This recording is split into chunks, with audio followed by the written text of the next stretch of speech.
Good morning on this Friday. Happy Friday. We made it to the end of the week and we still have some fog that we're dealing with out there, along with the frosty conditions too. This is our view outside from our tower cam in Fargo. Tough to see much other than the lights helping to try to illuminate the interchange between I-94 and University. We can see some of the stoplights in the view, but that's it. So keep in mind it is foggy in spots. Of course, we're a little higher up on our camera view here as well. It might be slightly better at the surface. So yellow caution light for the fog, the frost that may be greeting you this morning. We're looking at improving conditions after that today. So let's take a look at our visibility reports. Again, there are places in the north experiencing low visibility, like Grand Forks. We're at 1.5 miles. Hallock's at a half mile, but it really is down to the southeast where we're down to 0. And that includes Wahpeton, Fergus Falls, Detroit Lakes and Wadena, and likely a lot of places in between these sites that are reporting low visibility. Temperatures near freezing in these spots. In fact, Wahpeton's at freezing, so we're watching out for freezing fog. Could lead to some frost depositing on perhaps your decks at home,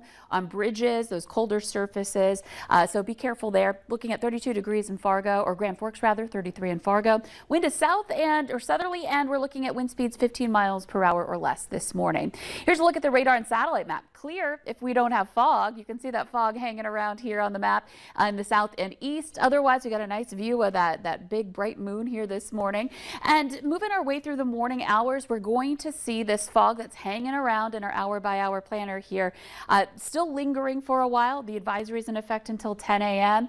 Eventually, once we start to see our temperatures rise, we'll see some of this erode. This is the noon hour. Still might have a little sliver here of fog hanging close to the Red River, but that will be lifting. And you can see temperatures are into the 40s at lunch hour. Heading into the afternoon, we're getting into the 40s to near 50. There'll be a time where we get some sunshine during the day, which will be nice after some gloomy days recently. But clouds will start to move back in as we head into your Friday evening. So be prepared for some varying conditions as the day goes on, and hopefully you get to enjoy a little bit of sunshine here today, because heading into the weekend, we're watching out for our next system that'll bring some clouds and some showers. We'll talk more about that coming up in 30 seconds. And your forecast is sponsored by Innovative Basement Authority.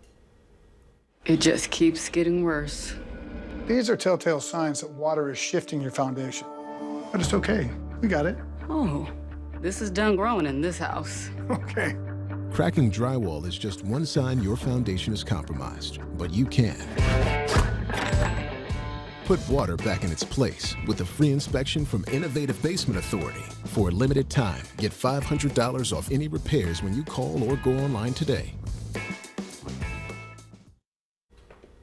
So most areas during the daytime hours tomorrow are going to be on the dry side. Here's your tailgating forecast. Looking pretty good. A little cloudy. Temperatures into the 40s, topping off around 50 in the afternoon hours Saturday. It's later in the evening and into the overnight. We have a chance for a little rain and perhaps even some snow up by Devil's Lake. Best chances for precip, Northern Valley. And that should clear out pretty much on Sunday morning. We'll get to see a little sunshine there before the changes come next week. You can see, regardless of what we end up seeing with that system, we've got much cooler temperatures on the way, looking at some 30s for highs. And then we'll be watching for that chance for wind, rain, mix of snow and rain coming our way for next week. I'm not prepared for that wintry mix on Wednesday.